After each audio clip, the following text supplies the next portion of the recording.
They told me I should feel lucky to be alive. Lucky. As if waking up in a body that no longer felt like mine, with scars that burned deeper than flesh, was something to celebrate. But she was there. The nurse with warm brown eyes who refused to let go of my hand, even when everyone else did. I remember the first time I opened my eyes after the surgery. The room was a blur of white walls, machines humming, the faint sting of antiseptic clinging to the air. My throat was raw, my body heavy, and the weight of absence pressed down on me. Family, gone. Friends, vanished. The fiancé who once promised forever, silent. And yet, in the middle of all that emptiness, a single touch anchored me. A hand soft but steady wrapped around mine. When my eyes adjusted, I saw her. A young nurse in crisp blue scrubs, hair tied back but with strands rebelliously escaping, framing her face. She looked at me as if I wasn't broken. As if I wasn't less than. "Hey," she whispered, her voice low but resolute. "You're safe. I've got you." I wanted to believe her. God, I wanted to. The truth was, my surgery had stolen more than parts of my body. It had stolen the life I knew, the identity I had built, the certainty that I could still be loved. My world had collapsed into pitying stares and polite avoidance. But she didn't look at me with pity. She looked at me like I was still someone worth holding on to. Her name was Emily. I learned that hours later when she came back for her shift. "Emily Carter," she said with a small smile, adjusting my fore like it was the most natural thing in the world. "You're stuck with me for a while." I tried to joke, though my voice cracked like shattered glass. "Guess I could do worse." Her smile deepened. "Much worse." Something in me stirred. Terrified me. The nights in the hospital were the worst. Silence amplified every doubt, every whisper of abandonment. Sometimes I would wake up gasping, clawing at the sheets, begging for anything to make it stop. Every time, without fail, Emily was there. She would press her hand over mine, grounding me, whispering that I wasn't alone.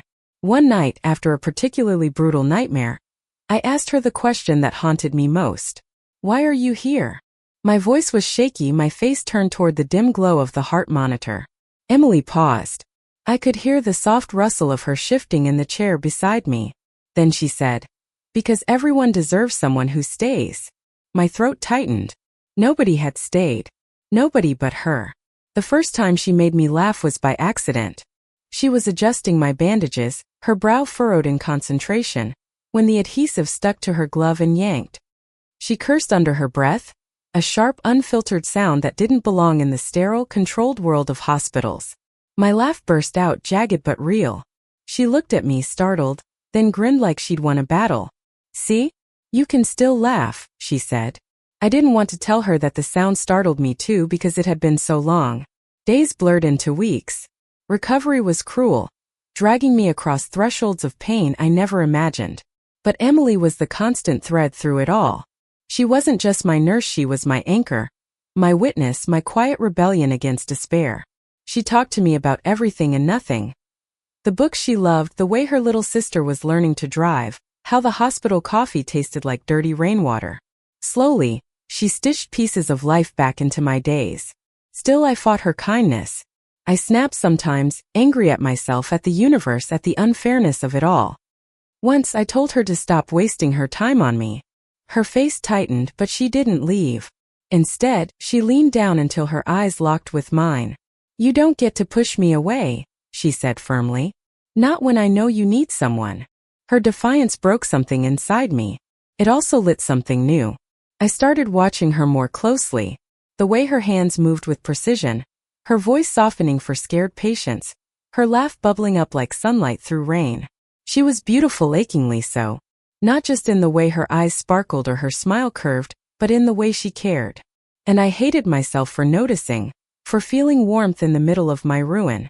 One evening, as the sun dipped low and painted the sterile walls with streaks of gold, Emily sat with me in silence. My body hurt, but my heart ached more. I turned to her, desperate, terrified, and whispered, "What if nobody ever loves me again?" She didn't flinch. She didn't sugarcoat. She just reached for my hand, squeezing it tight, and said, "Then they're fools. Because you're still here. And I see you." I broke then. Tears spilled, raw and unrestrained, and Emily didn't let go. She stayed until the storm passed, her hand never leaving mine. For the first time since the surgery, I believed I might not be completely unlovable. Emily became the rhythm of my days, though I would never have admitted it out loud. I started noticing the way time bent around her. Mornings were bearable because she came in with a soft greeting, sometimes holding a steaming mug of tea she had smuggled from the nurse's lounge just for me. Afternoons were lighter when she checked in, asking me to rate my pain but always slipping in something else, a joke, a story, a fragment of her life that pulled me out of my own. Nights were survivable because her hand found mine whenever shadows tried to swallow me. But for every thread of light she wove into me, guilt threaded itself right back in. I was not who I used to be. I was less. Every scar, every stitch, every glance I caught of myself in the mirror was a reminder of everything I had lost. How could she sit there and treat me like I was still whole? How could she look at me without pity when I could barely look at myself? The worst was when my mother came. She had been absent through most of the recovery, claiming she couldn't bear to see me this way. When she finally walked in, perfume sharp, heels clicking against the sterile tile, her eyes lingered on my body for less than a second before she looked away. She brought flowers, lilies too strong, their scent overwhelming, and set them on the table without meeting my gaze. "You'll get through this," she said, as though the words were obligatory, scripted. And then as quickly as she came, she left. Emily found me afterward, curled up as much as my stitches would allow, shaking with a storm I couldn't name. She didn't say anything at first. She just sat on the edge of the bed, her hand steady on mine, letting silence stretch until it broke. "You don't have to earn love by being perfect," she whispered. Her words lodged deep inside me, like seeds that might one day grow. Recovery dragged on. Weeks blurred into months, and though my body healed in pieces, my heart struggled to catch up. Emily was there through it all. She taught me how to breathe through pain, how to laugh again, how to let silence exist without suffocating me. But she also taught me something else, something I didn't want to admit even to myself. I was falling for her. It was small at first. The way her laugh caught me off guard, how it felt like sunlight spilling into a dark room, the way her eyes softened when she looked at me, not like a patient but like a person. The way her hand lingered a second too long on mine. But then it grew. Like a tide rising, steady and undeniable. I caught myself waiting for her shifts, counting the hours until she walked through the door. I memorized the way her voice dropped when she was tired, the way she tucked loose strands of hair behind her ear when she was flustered. Every detail became a thread in the tapestry of my longing. And yet I said nothing. Because how could I? I was broken, scarred, less than I had been. Who was I to imagine that someone like her could feel anything for me beyond duty? One night, though, everything cracked open. The storm outside had been raging all evening, thunder rattling the windows, rain drumming against the glass. I couldn't sleep. The pain was sharper that night, gnawing at me, refusing to relent. Emily stayed long after her shift ended, pulling a chair close to my bed. "You should go home," I told her, though my voice betrayed me, trembling with exhaustion. She shook her head. "Not tonight." We sat in silence, the storm outside echoing the storm inside me. At some point, I whispered the words I had kept buried. "I don't recognize myself anymore." Emily's hand found mine. Firm. Grounded. "Maybe that's okay," she said. "Maybe you don't have to be who you were. Maybe you get to decide who you are now." Her words broke me open. I turned to her, tears blurring my vision, and asked, "And what if who I am now isn't worth loving?" For a long moment she just looked at me. Her eyes shone with something I couldn't name, something too vast to be pity, too fierce to be simple kindness. Then she leaned closer, her forehead brushing mine, her voice barely a breath. "Then let me be the fool who proves you wrong." Time stopped. My heart stuttered, then raced, then soared in a way I thought it never could again. I felt the warmth of her breath, the closeness of her skin, the undeniable truth in her words. I wanted to kiss her.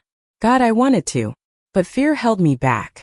Fear of rejection, fear of losing the one person who had stayed, fear of wanting too much. So I closed my eyes and whispered, "Don't leave me." Her grip tightened on my hand. Never. From that night on, something shifted between us. She was still my nurse, still my anchor, but there was a new undercurrent, a quiet hum of something more.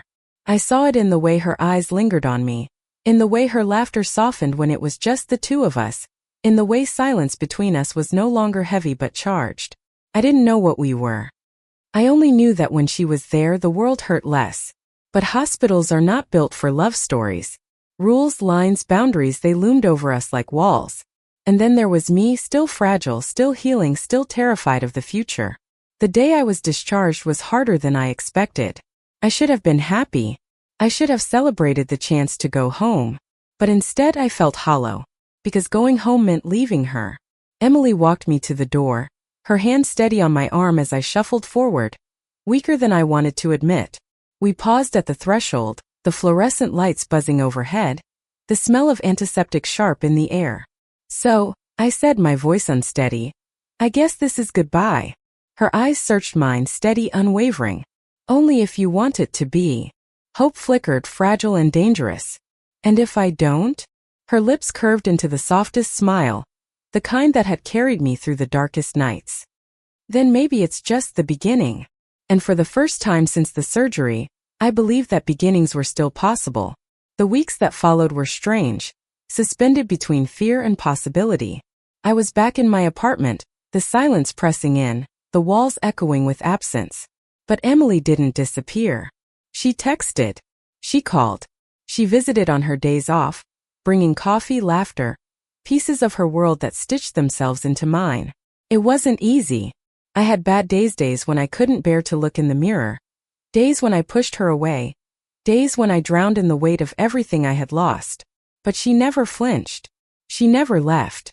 One evening she came over with takeout, the scent of greasy fries filling the air. We sat on the couch, the glow of the TV casting shadows, our knees brushing. My chest ached with the want I had been swallowing for weeks. She caught me staring. I looked away, heat rushing to my cheeks, but she reached out, her fingers brushing mine. "You don't have to hide from me," she said softly. "The dam broke." I turned to her, heart pounding, fear and longing colliding. And then, before I could second guess, I leaned in. Her lips met mine, soft and certain, and the world shifted. It wasn't fireworks. It wasn't an explosion. It was something deeper, something steadier, the quiet miracle of being seen, being wanted, being loved despite everything. When we pulled back, breathless, she smiled against my lips. "See? Still worth loving." And in that moment I believed her. The kiss should have terrified me.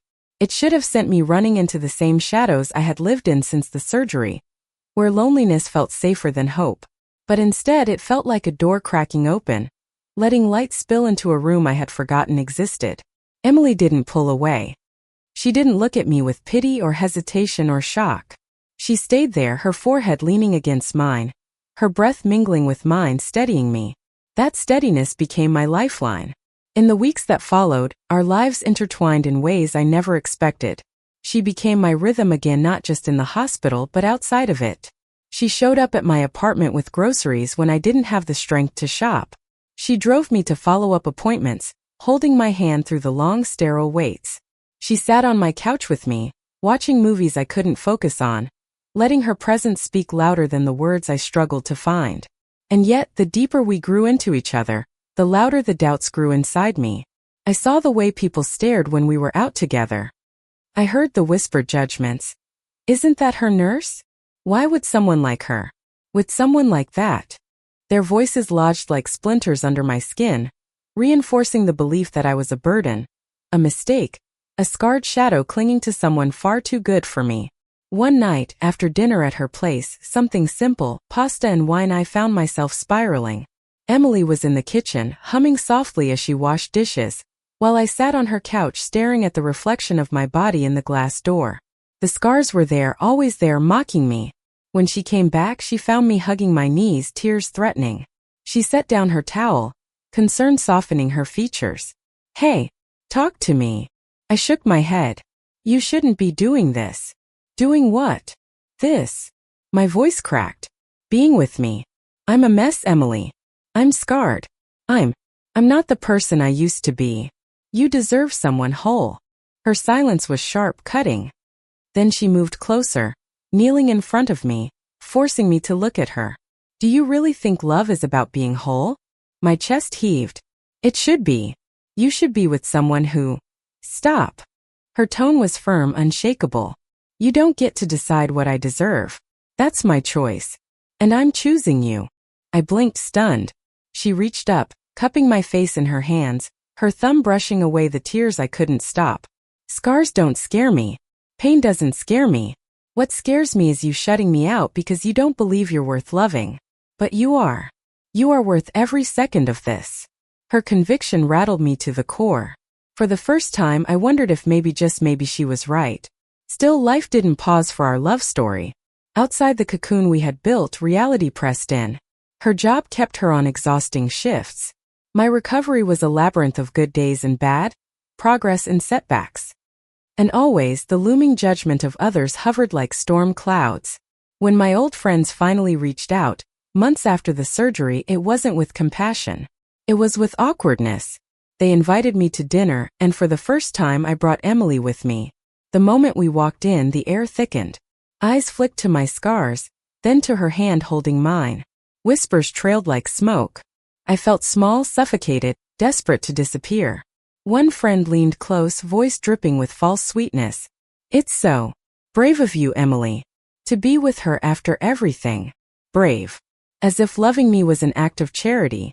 I froze, shame crawling up my spine, but Emily's grip tightened on my hand. She looked at my friend with a calmness that carried steel. It's not brave, she said evenly. It's love. And if you can't understand that, then you don't deserve to sit at this table with her. The silence that followed was heavy, suffocating. I wanted to pull her away to escape the scrutiny, but at the same time, I wanted to cry at how fiercely she stood for me. That night, when we were finally alone, I asked her, "How do you do it? How do you stand up for me when I can barely stand up for myself?" She smiled, weary but certain. "Because I believe in you, even when you don't." And little by little, I began to believe too. The first time we made love, it wasn't planned. It wasn't perfect. It wasn't about flawless bodies or Hollywood passion. It was raw, hesitant, full of pauses and whispered reassurances. I had been terrified. My scars were more visible than ever, every inch of me a reminder of what I had lost. But Emily touched me with such reverence that for the first time, I didn't feel broken. I felt cherished. Afterward, lying tangled in her sheets, she pressed a kiss to the scar across my shoulder. "You're beautiful," she whispered, as if daring me to believe it. And for once I did. But love, as I had learned, wasn't a straight path. Weeks later, Emily's supervisor discovered our relationship. A nurse and a former patient. A violation of professional boundaries. They called her into the office, reprimanded her, threatened her job. When she told me, her face pale but her eyes steady, guilt crashed over me. "This is my fault," I said, panic rising. "I'll end it. You can't lose everything because of me." She shook her head fiercely. "No, you don't get to decide that either. I knew the risk, and I don't regret it. But your career, I'll find another hospital if I have to. But I'm not leaving you." Her certainty both terrified and humbled me. Nobody had ever chosen me like that, not when it meant sacrifice, not when it meant standing against the world. I realized then that love wasn't about deserving. It wasn't about being whole. It was about staying. And Emily stayed. Always. Still, the battles weren't just external. There were nights when I pushed her away, when I drowned in fear and anger, when I told her she would be better off without me. And every time she refused to leave. One night, after a brutal fight, I collapsed into her arms, sobbing apologies I didn't think I deserved to give. She held me, stroking my hair, whispering into the night, "I'm not leaving. Not now. Not ever." Those words became my anchor, my mantra, the promise I clung to when everything else felt uncertain. Months turned into a year. My body healed, though the scars remained. My heart, too, healed in fragments, stitched together by Emily's love. Slowly, I learned to see myself not as broken but as changed. Not as less but as different. One evening, standing on a pier at sunset, the water shimmering gold beneath the fading sky, Emily took my hands in hers. "You once asked me why I stayed," she said softly. "The truth is, I didn't stay. I chose you. Every day. And I'll keep choosing you." Tears filled my eyes, but this time they weren't born of despair. They were born of something stronger, something brighter. Hope. And as the sun dipped low, casting us in its final glow, I realized that the surgery had taken much from me. But it had also given me something unexpected. It had given me her. And that was everything. The pier that evening marked something more than just a declaration. It was a turning point, a quiet vow etched not with rings or ceremonies, but with steady hands and unshakable eyes. Emily's words, "I'll keep choosing you," echoed long after we left the water. They became the compass I carried into every fragile moment, every flash of self-doubt, every whisper of fear that I wasn't enough. But love isn't a cure-all. It doesn't erase pain or scars, or the battles we fight within ourselves. It only gives us someone to fight them with. And that's what Emily was, my partner in the trenches. Recovery wasn't linear.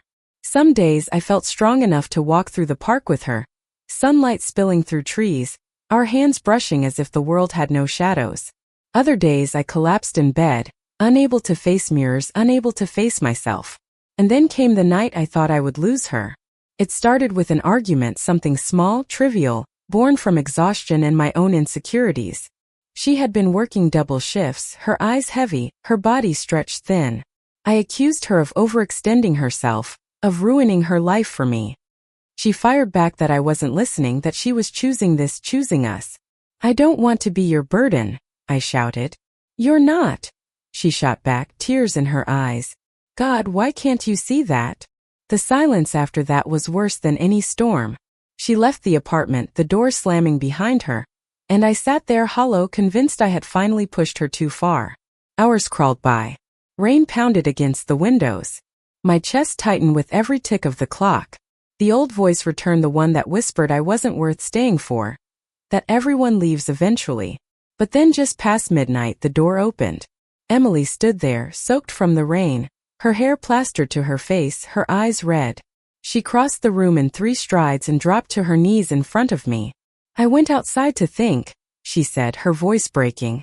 "And all I could think was that I can't lose this. I can't lose you." I broke then, collapsing into her arms, sobbing against her shoulder. She held me tight, her grip fierce, her heartbeat steady against mine. "We'll figure it out," she whispered.